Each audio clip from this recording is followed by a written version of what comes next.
ஆசிரியர்களுக்கும் நண்பர்களுக்கும் வணக்கம். என் பெயர் சஞ்சனா பெல்லம்கொண்டா. ஒரு நாள் பூஜாவும் தேஜாவும் பள்ளிக்கு செல்லும்போது அம்மா கூப்பிட்டாங்க. பூஜா, தேஜா, எப்பவும் போல இந்த பால் பாக்கெட்டை அபிஷேகத்துக்காக கோயில் அரசரிடம் கொடுத்துட்டு செல்லுங்கள். பள்ளிக்கு செல்லும் வழியில் ஒரு கண்ணில்லாத தாத்தா சாலையை கடக்க கஷ்டப்படுறதை பார்த்து உதவி செஞ்சாங்க. கோயிலுக்கு செல்லும் வழியில் ஒரு குழந்தை அழுகிறதை பார்த்து அந்த அம்மாவிடம் கேட்டாங்க, ஏன் உங்களுடைய குழந்தை அவ்வளவு அழுகிறது? அந்த அம்மா கூறினார்கள், என்னுடைய குழந்தை 2 நாளாக பால் இல்லாம அழுகிறது. என்னிடம் பால் வாங்குறதுக்கு காசு இல்லை. ஐயோ, இதோங்க, இந்த பால் பாக்கெட்டை எடுத்துக்கோங்க, தேஜா கூறினான். அக்கா, ஞாபகம் இருக்கா? அம்மா நம்மிடம் இந்த பால் பாக்கெட்டை கோயில் அர்ச்சகர் கிட்டதான கொடுக்க சொல்லிருக்காங்க. பூஜா கூறினாள்.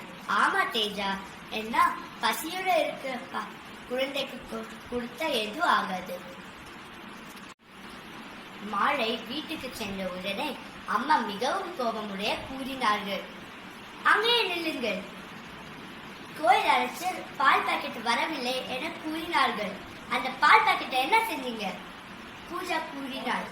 அம்மா, 2 நாளாக பால் இல்லாத ஒரு குழந்தைக்கு கொடுத்துட்டம்மா, தப்பாமா, என்னை மன்னிச்சிடுங்க. அம்மா மிகவும் மகிழ்ச்சியோட கூறினார்கள். இப்பதான் நம்மளுக்கு அபிஷேகம் செஞ்ச புண்ணியம் நம்மளுக்கு கிடைச்சிருக்கு, நீ செஞ்சது ரொம்ப நல்லது. தேஜா கூறினாள். அம்மா, ஒரு கண்ணில்லாத தாத்தாக்கு உதவி செஞ்சோம்மா. அம்மா கூறினார்கள், உங்களுக்கு என்ன பரிசு கொடுக்கிறதுன்னு எனக்கு தெரியல. பூஜா கூறினாள்.